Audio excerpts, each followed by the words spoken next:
Rangers lose. Not shocking, right? 4-3 to the New York Islanders. Yes, they lose yet again to the New York Islanders. Yes, they lose yet again to a backup goalie. Yes, they lose yet again to a team coming off of a back-to-back. Yes, they choke in the third period again. Who is surprised? Who is surprised? Nobody. Are we watching Alain Vigneault behind the bench again with these 2-goal lead chokes? This is absurd. It's wild that we're here. It's wild, and I don't care. I don't care if anybody tries to tell me anymore that this is the same as last year. They'll bounce back. Look at the records, about the same. I don't care. If we were going by normal win losses, they'd be what, 2 games below 500, now 3? It's unacceptable. And refs or not, which we'll get to later about this, refs or not, it is inexcusable to choke a 2-goal lead yet again. And the defense, I mean, what's that? What's defense? Because I've never heard of that thing. I don't think I've seen quality defense from the New York Rangers since John Tortorella was here. And that's been quite some time, hasn't it? That's been, last I checked, a decade ago. Right. What are we doing? What are we seriously doing anymore? I dread 7 o'clock every single night or every other night to watch this team play hockey. Because I know at this point.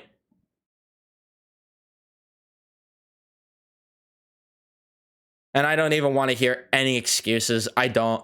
I know people are going to try their hardest to make excuses. I know Gallant's going to make excuses. I don't care. I do not care. You're bad. You're awful.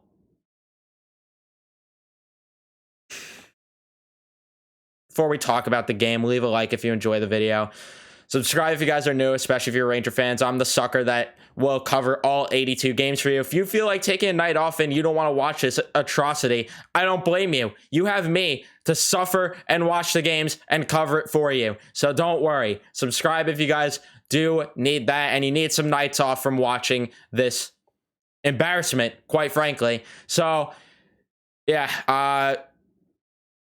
And turn on your notifications too so you know when I upload a video. So let's talk about this game because it is a just absolute giant kick in the balls. As per usual. And the Rangers were looking good early. VC got a chance early in the game. Mika got a chance early in the game, hit the crossbar on one. Panarin looking good early, feeling himself with some of these passes he's making. VC then decides to take a penalty 200 feet from his own net. And what happens? Yes, Kyle Palmieri picks up a loose puck in front of the net and goes 5-hole on Igor Shesterkin. Defensive effort, non-existent, and the Islanders take a 1-0 lead early. But the Rangers actually respond relatively quickly as the third line had a really good shift going. Kreider ended up winning a puck battle, and the point, they start cycling it. Keandre Miller with a pass to Philip Hedl over in the slot. He snipes one past Semyon Varlamov. His shutout streak is over at the Garden. Only took 4 games, 5 games, whatever it was. Only took long enough for you guys, right? But they tie the game at 1, and I was feeling pretty good. The Rangers continued to get chances. Trocheck got in on an opportunity. Hedl then got another chance. Trocheck getting denied with the glove then yet again. Cizikas then goes off for high sticking, and that was towards the end of the period. So the Rangers actually played a solid first period. I thought they dominated 14-12 in favor of the Rangers for shots. Shots don't really back up how well they played because the Islanders on their power play got a couple good chances there. So that doesn't really tell the story of the shots because the Rangers actually played better than they reflect. Then they play an even better period in the second, and they score on the power play to open the period. Panarin with a beautiful pass across the ice to Kreider, and he tapped that one in. Beautiful pass, beautiful goal, and that made it 2-1. And by the way, if us Ranger fans want to complain about the refs, the Islander fans easily had it just as much to complain right there, considering the fact that they missed an icing call right before that penalty on Casey Cizikas, and that penalty maybe doesn't happen if they call that icing. So as much as we complain about the refs, hey, the Islanders had just as much of a complaint there. Rangers then continued to get more chances. Trocheck got in front to set Lafreniere up and didn't end up burying that. Lafreniere then ended up setting up VC for an opportunity, and VC gets a hooking penalty drawn on him. Beauvillier goes to the box, and the Rangers power play does nothing, to nobody's surprise. Lee got a chance in front, Igor making a couple big saves, and the Islanders, with their first line, had a great shift, and Barker Goudreau takes an idiotic penalty right behind his own net, decides to cross-check Anders Lee with absolutely nobody at all in the area without the puck being in the area, decides to just cross-check him, no big deal, and yeah, Islanders go to the power play. Igor had to make a big stop, and the Rangers overall just with a great kill there, not allowing that many opportunities outside of that stop Igor did have to make. Wahlstrom then went off for a blatant interference call, and I mean, Wahlstrom, that guy, what a clown. What a clown he is. Whatever, though. Whatever. I'm not here to complain, but Wahlstrom is a clown. Rangers then got some chances early on the power play. Kreider with a deflection opportunity. Panarin then got a shot as well. Kreider then with another deflection, hit the post. Panarin with another opportunity, got stopped with the glove. And then Cizikas ended up going off for tripping Blais after the Rangers couldn't convert on the previous power play. And the Rangers do end up converting on the power play. Panarin set up Kreider in the front again, and he slips through Varlamov.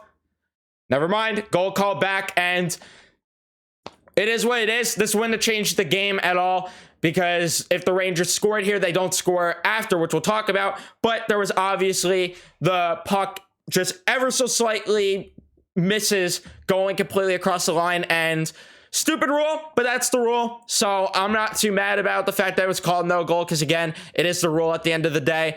But I'm mad about the fact that the rule is the way it is, because in football, if you barely touch the ball and barely get it over the line, that's considered a touchdown, first down, whatever. But in this, nope, you have to see white between the red paint and the puck. Otherwise, no goal. Stupid rule. That's the rule. It is what it is. And what do the Rangers do? They respond to that as Panarin, with a rocket of a shot, Varlamov couldn't control it, and Trocheck grabs the loose puck, snipes one backhand on Varlamov, and we have a 3-1 game, 2-goal lead. Surely nothing will go wrong for the New York Rangers, right?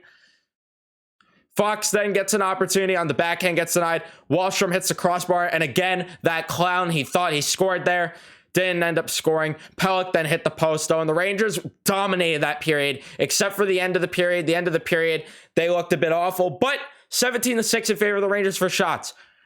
I said in the notes, all you have to do to make me forget about those final 3 minutes of the period is show up in the third. Oh boy. Oh boy. And it only took 14 seconds. Adam Pelech just fires one on goal, and Igor couldn't see it. And the Rangers, again, with a pathetic defensive effort, goes by Igor. 3-2 game. Islanders continued to put the pressure on. Kakko then got a beautiful chance in front, and he couldn't end up burying that opportunity because Ryan Pulock broke up the play. Before that, also, VC had a breakaway, couldn't bury that one 5-hole. Hedl then goes off for hooking, and you saw it from a mile away. Brock Nelson ends up scoring as he's left yet again wide open, because why play defense? And even then, you could argue Igor should have stopped that. He had a clear sight of the puck there, and he maybe could have stopped it, but it is what it is. 3-3 game. And then you have where the controversy comes in, as the refs missed a blatant trip call as Oliver Wahlstrom trips Kakko, and next thing you know, The puck is in the back of the net as Lee ends up going across and burying that one. And sure, if we want to blame the refs, sure. I'm not here to do it because at the end of the day, Jacob Trouba, lazy defensive play. Keandre Miller, lazy defensive play. And are you just going to stand around and wait for the call? Or how about you guys, oh, the refs didn't call it. Let's play hockey. The whistle wasn't blown, you idiots. Jesus Christ. And then, yeah, 4-3 game, and you knew then and there it was over. Rangers couldn't get an opportunity. 9-8 in favor of the Rangers for shots in the third. Sure doesn't tell the story of how that third period went. Shots on goal, 40-26 in favor of the Rangers. Faceoffs, 57-43 in favor of the Rangers. 31-18 in favor of the Rangers for hits. 17 block shots for each team. Giveaways, 8 for the Islanders, 9 for the Rangers. Whatever.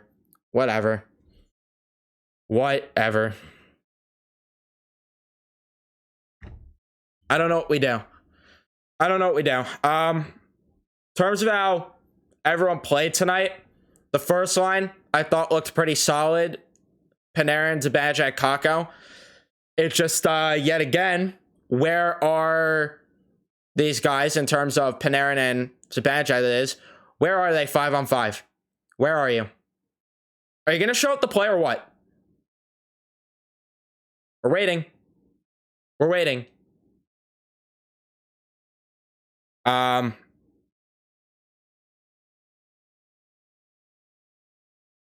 Then the second line, you have, who was it tonight? Oh yeah, VC, Lafreniere, Trocheck together. That line was okay. Trocheck, I thought, had a great night. Easily the best player on the Rangers tonight. Was flying all over the ice. Had a good amount of shots on goal. Had 8. Threw some hits. He looked great tonight. Lafreniere, unnoticeable. VC, I thought, had a good night, though. But Lafreniere kind of dragged that line down. He didn't do much. Kreider, Hedl, and Kravtsov, I thought, were solid together. I thought Kravtsov was a little invisible. I didn't really notice much of him except for that one shot on goal that he had before the Hedl goal.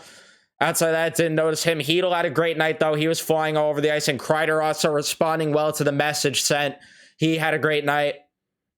Fourth line, bit of a better night. The defensive unit, not great. Yet again, I don't think I could highlight anyone good from the defensive unit. Schneider, not good. A lot of brutal turnovers, and I'm pretty sure one of his turnovers led to the same sequence of either a penalty or a goal, if I'm not mistaken. Jones, invisible tonight. Trouba, need I say more than his name? Fox, decent night from him. He was probably the best defenseman on the night. Hayek, probably the second best. That was probably your best defensive pair of the night, somehow. And then Keandre Miller was meh. And Igor, I don't know. You maybe want a bit more. I don't even want to talk about this game anymore, though. I really don't. What do we do? So, when is a bag skate warranted? Because we're 14 games into the season. When are we going to get a bag skate? I don't know.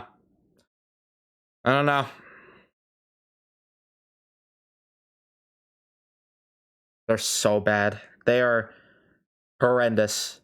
And if you want to hear us go more in depth, or me go more in depth about this team and why they're not playing good hockey, check out the latest episode of the Rangers Talk podcast. My co-hosts Nico, we go deep into why they've been playing bad. But let's get to Twitter and get your thoughts. We actually have a good amount of comments to go through today. Zelo says Igor hasn't been Igor this year. Agree. And now you're seeing the team get exposed for horrible defense. And I wouldn't say that Igor's not even letting in that many softies at the same time.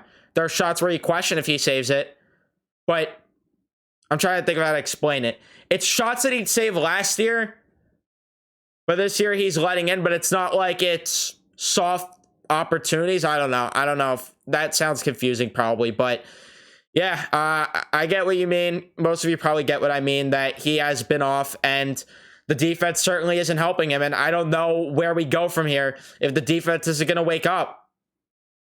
I don't know. And you also said Trouba, a -2. Please get him away from this team. He's a garbage leader and a garbage player. I'd trade away 2 firsts, Kravtsov and Robertson, to get rid of his $8 million contract. Well, yeah. Yeah. All I can say is, yeah, agree. He's not been good. Not. And he's been bad before, but wow, is this year probably his worst season thus far as a Ranger. He's actually getting to the point where it's, how are you even dressing this guy every night? It's to the point where, why is he not in the press box? Because he is that awful. Is the C too much for him? What's going on? What's going on in that locker room? Kazoo says, words, I don't have them right now. You and I both. You and I both. Bree says, we aren't doing anything this year. That's very apparent. No heart. Disgusting. Yeah, no heart's the perfect way. And yeah, this shirt, burn it to the ground. Burn it to the ground. No quit in New York? Ha! Ha!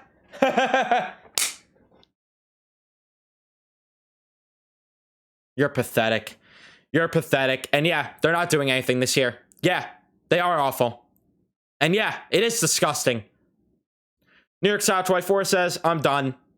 Yeah, you and I both. Black Dog RVA says, oh man, Python, why's it got to be like that? A solid first 2 and general good vibes wiped away in seconds. Chuck it all up to another missed 2 points. I thought you maybe meant chalk it up, but chuck it all up. Another missed 2 points and another tough loss to the Fish Sticks. Barf.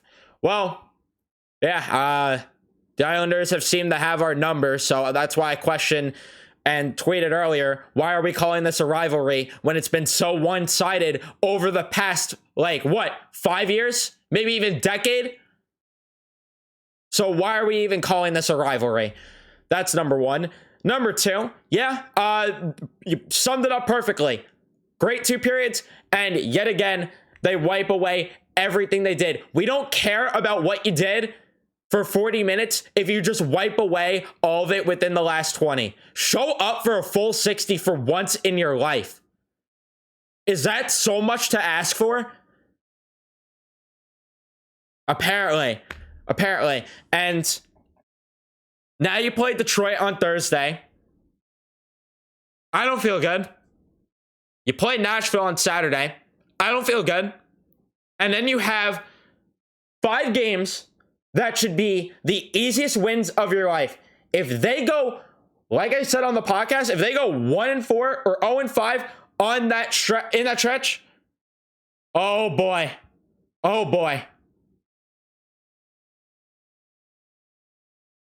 That's where I'm going to leave things, though, for the night. Thank you guys so much for watching this one. I'm aggravated to no end. Disgusted. Pissed. You name it. That's what I am. I'm not shocked, though. I'm not shocked. I knew they were going to lose this game going into it.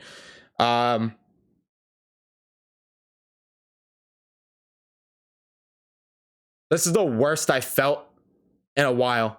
Because at least in 2021, hey, it's a rebuild. At least in 2019, 2020, hey, it's a rebuild. The year before that, the year before that, the year before that, hey, it's a rebuild. And then before that, I watched constant contending. Now?